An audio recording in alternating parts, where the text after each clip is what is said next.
Can't afford Ryzeal or Maliss? Well, look no further. Here is my top budget deck pick for the 2025 format. And, you know, I'm going to show you guys why I think this is one of the better decks to play if you can't afford the meta decks. So let's get into it. Now, I know what you guys are thinking.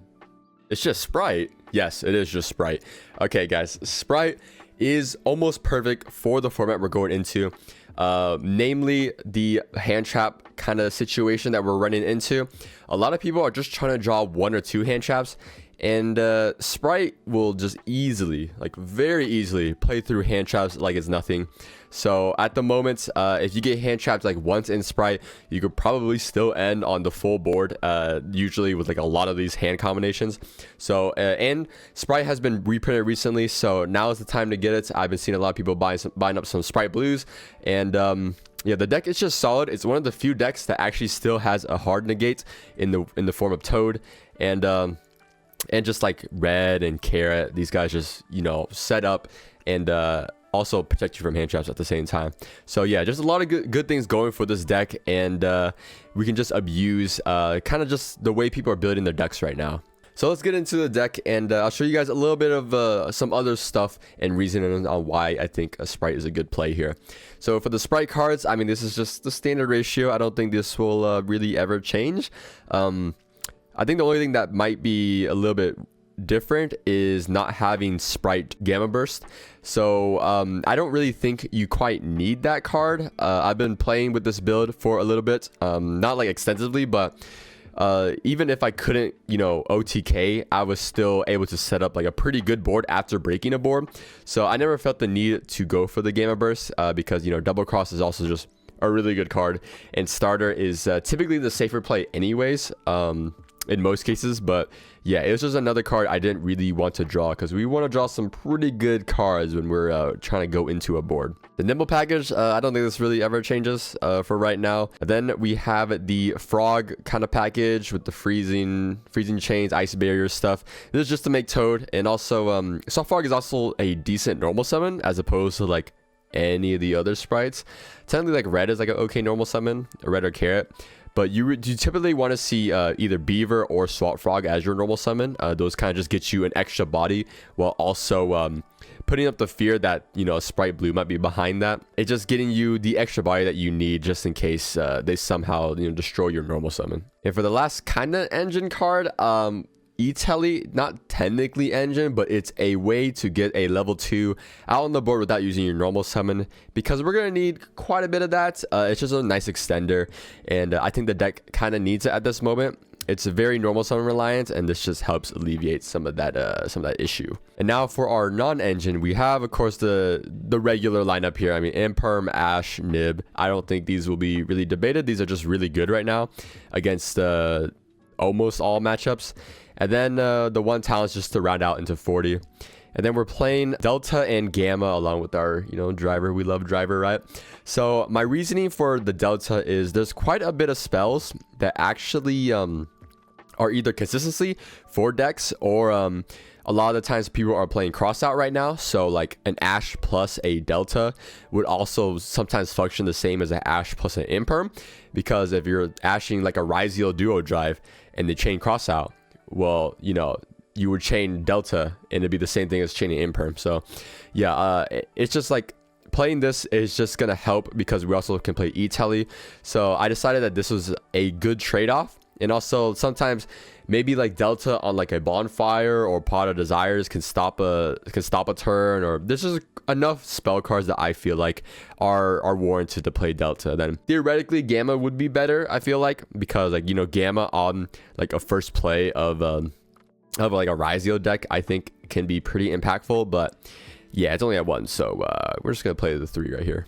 Now on for the extra deck, we're playing Almirage. This is 100% just because of SP, and people are playing Baguska. I'm not really too sure how many people are still doing that, but it's still a good play if we need the SP play. And then we're playing Lambda. Okay, so my reasoning with Lambda, you know, there are a good amount of spell board breakers that if we end like on a Lambda plus IP, it's still pretty good, because it's a little more generic than having to go through a Swamp Frog line. So you can get stopped on the swap frog line from getting into your totally awesome.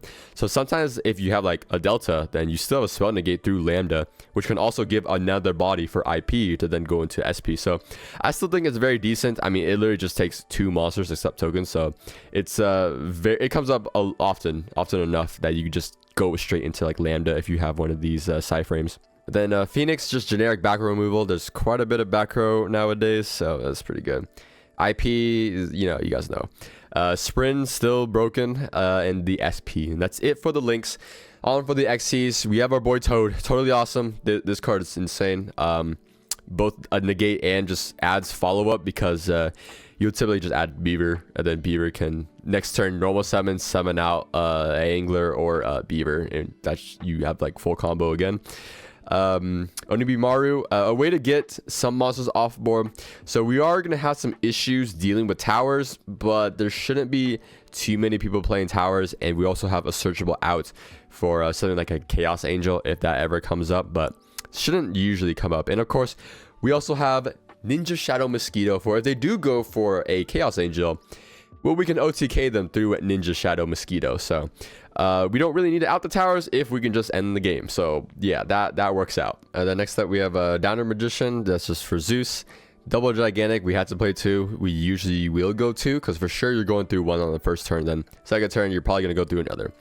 Then Mannequin Cat. Mannequin Cat will go crazy because we have some pretty good targets for Ryzeal and Maliss here. I'm going to sneak peek you guys. We have Thunder King Ryo for our Ryzeal target, and then Chaos Hunter for our Maliss target. So Chaos Hunter, I mean, every single monster in the Maliss deck is dark, so it won't be quite first action. They have to special summon a monster because this isn't on a normal summon, but it's still good enough. And then also if you get shifted, you can just immediately summon Chaos Hunter. And then Thunder King Ryo, pretty much this fits every single build. I mean, it's a light, so it actually gets all the pyro lights. You could target a pyro light, and also they have fire thunder, so you can target any of those because it's a thunder. So it actually fits every single Ryzeal monster, main deck monster, and actually wait, I think extra deck monster too. Either way, Thunder King Ryo, I think, will put in a good enough work, and then backed up with like a negate. I don't think it's stoppable. But also, like, this being able to just negate a summon is pretty good. I mean, if they go for like Exciton Knight or just straight into Detonator, you can probably just negate that summon, and then whatever you have left is still good enough. So, and this will always like be able to stop, like, if they special summon X Ryzeal or something like that, they won't be able to get the ad off X Ryzeal. So it's like something like that. It's just you immediately deal with the search, and then they also had to think about you summoning or negating their summon. So it's pretty good. It's pretty good. And then for the last of the extra deck is Zeus and Typhon, because those are just broken Xyz monsters. Now onto the side deck. This one is pretty much depends on your locals. I think for the latter half of my side deck, it's just because my locals kind of gets cooked by like Droll and D-Barrier. But, you know, mold this for your events. But for the most part, you can play whatever you want. There's not really, we don't have any restrictions. The only iffy part is thrust. We don't quite have any good thrust targets for the most part in like the main deck. Most other decks will have, like, you know, if they're going second, thrust into terraforming to then add their field spell. But we don't have a field spell. We don't have like a Rhoda. It's just a little bit awkward. So thrust is a little bit weaker, and I decided just to put that in the side deck. And then Lancia is just to beat that Maliss matchup, and it just kind of just beats some other random matchups too. Then Lightning Storm, Duster, kind of same thing. We can play with like thrust. Then Droll and double D-Barrier. D-Barrier still helps. It still hurts a lot of rogue matchups, so I think it's still worth playing through that. All right, guys, so that's my pick for the 2025 format. Let me know what you guys think about the deck, because I mean, I kind of misplayed a little bit of Sprite, you know. I mean, you get hand chats once or twice, you still make a board. It's kind of annoying, I'm not gonna lie. It's still kind of annoying, but yeah, I've always liked the sprites, and they are still pretty cheap for what they are. Remember, guys, this deck used to be tier 1 and just got reprinted, so now is the time to get it. It's still pretty much full power. Just Elf was banned, and that's it. Everything else is still free for you. All right, so let me know what you guys think down below, and I'll see you guys later. Right, peace out.